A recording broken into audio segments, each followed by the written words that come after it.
Hey everyone, back with me again, Joseph, your host, and welcome to our channel and the Saint Story for Kids series. Today we're going to travel way back in time, over 1,000 years ago, to meet a very special person named Paschal. Can you say that name with me, Paschal? Great. He became Pope Paschal I, and he lived in a city called Rome, which was a very busy and sometimes chaotic place back in the 9th century. Imagine a world with no cars, no phones, just horse-drawn carts and big stone buildings. Paschal wasn't a big, loud leader who shouted a lot. Instead, he was known for being gentle and kind, but also very strong in his heart and his faith. He became the leader of the church, the Pope, during a time when things were a little bit shaky. There were arguments and disagreements, and people sometimes felt lost or scared. But Paschal had a wonderful idea. He believed that beauty could help people feel closer to God and bring them peace. So what did he do? He decided to build and decorate churches. He wasn't just building plain, simple buildings. Oh no, he wanted to create places that would make you gasp with wonder when you walked inside. One of his most famous projects was a church called Santa Praschal. Paschal wanted this church to be filled with incredible art that told the stories of the Bible. He hired amazing artists to create something called mosaics. What are mosaics? Imagine making a giant picture not with crayons or paint, got with thousands and thousands of tiny, colorful pieces of glass and stone. It's like a super detailed, sparkly puzzle. These artists would carefully place each tiny piece to create glowing images of Jesus, Mary, and the saints.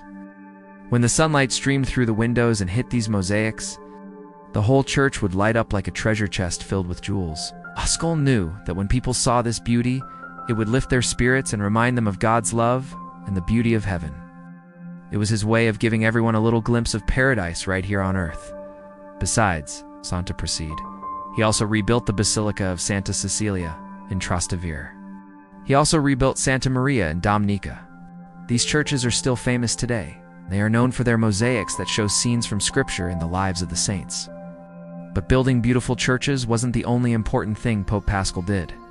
He had a deep respect for the heroes of the faith who came before him. These heroes are called saints and martyrs. Martyrs were brave Christians from long ago who were so strong in their love for Jesus that they stood up for their beliefs, even when it was very dangerous. For hundreds of years, the places where these brave souls were laid to rest were not always safe or respected. Some were in underground tunnels called catacombs, which were getting old and crumbly. Paschal thought, this isn't right. We need to honor these heroes. He felt it was his sacred duty to protect their memory. So he organized a huge, respectful mission. He had his helpers carefully and prayerfully search for the relics of these martyrs. Relics are special reminders of a saint, like a piece of their clothing or bone, that help people remember their holy lives. Paschal and his team brought the relics of over 2,300 martyrs back into the city of Rome. It was like a grand, solemn parade of honor. He then placed these precious relics inside the beautiful new churches he was building. Like Santa Praschal, and another one called Santa Cecilia. He built special chapels and altars just for them. This way, when people came to pray, they would be surrounded by the memory of these incredibly courageous men and women. It was like being in a room full of superheroes of the faith. Paschal wanted everyone to remember their stories and be inspired to be just as brave and loving in their own lives. Now, Paschal's love for God wasn't just shown in building beautiful churches or honoring saints. It was shown most of all in how he treated other people, especially those who were having a tough time. In those days, many people were forced to leave their homes because of fighting and unrest in other lands. They would arrive in Rome with nothing, no home, no food, no money. These people are called refugees. When Pope Paschal saw them, his heart was filled with compassion. He didn't turn them away. Instead, he welcomed them with open arms. He made sure they had a safe place to sleep, warm food to eat, and clothes to wear. He saw the face of Jesus in every single person who was poor, hungry, or lonely. He believed that being a follower of Christ meant taking care of others, no matter who they were or where they came from. He was also a strong defender of the church. When powerful rulers tried to tell the church what to do or tried to take its land, Paschal stood firm. He was gentle, yes, but he was not weak. He bravely protected the church's freedom to follow God's laws, not man's. He showed everyone that true strength isn't about being the loudest or the strongest physically.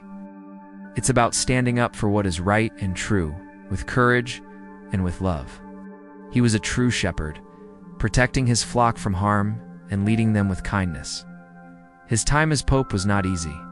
He sometimes faced anger from rulers who wanted more control over the church, but Paschal kept going, trusting that the work he did would honor God. During Paschal's time, there was much tension between the Pope and the Emperor. The Emperor was Louis the Pious, son of Charlemagne.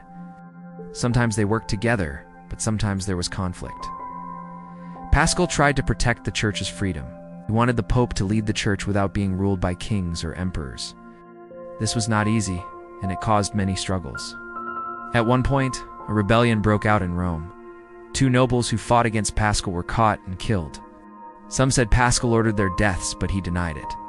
To show he was innocent, he took an oath before a large group.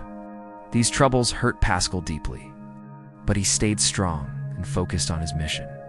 He believed it was more important to serve God than to seek peace with those who wanted power. In 824, Paschal died. He had been Pope for about 7 years. Even with all the troubles, his years as Pope brought new life to the church in Rome. After his death, many people remembered Paschal's goodness.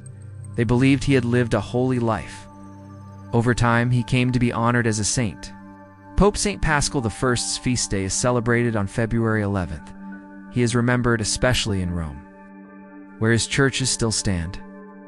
His relics were placed in Santa Prassede, one of the churches he rebuilt.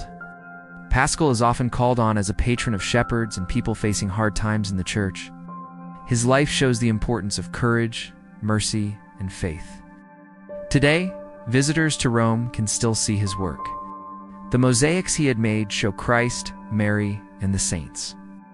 They remind us that faith is not just about words, but about beauty, service, and love. Pope Saint Paschal I gave his life to care for the church. His memory remains strong because he trusted God and served with all his heart. So what can we learn from the story of Pope Saint Paschal I? He left behind a legacy that is more than just stone buildings and glittering mosaics. His true legacy is one of faith in action. He teaches us that we can show our love for God in so many different ways. We can create beauty in the world, just like he did. Maybe you like to draw, or sing, or build things with blocks. When you make something beautiful, you are sharing a little bit of God's creativity with the world. We can honor those who came before us. We can learn the stories of the saints and try to be brave and good like them. We can also show respect for our parents, our grandparents, and our teachers. And most importantly, we can be kind. Just like Paschal helped the poor and the refugees, we can look for ways to help others. You can share your toys with a friend, comfort someone who is sad, or welcome the new kid in your class. Every time you do a small act of kindness, you are living your faith, just like Saint Paschal did. His life reminds us that a gentle heart filled with love for God and for others can be one of the most powerful forces for good in the world. He shows us that faith isn't just something you believe in your head. It's something you do with your hands and your heart every single day. Let's also ponder and reflect these questions. When have I been tempted to give up when life got hard? How can I honor the people who have helped me in faith?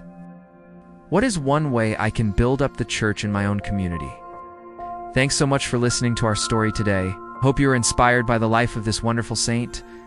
Don't forget to like, share, and subscribe for more stories about amazing heroes of the faith. Take care, everyone. Stay safe and healthy as usual. See you next time, and God bless you always.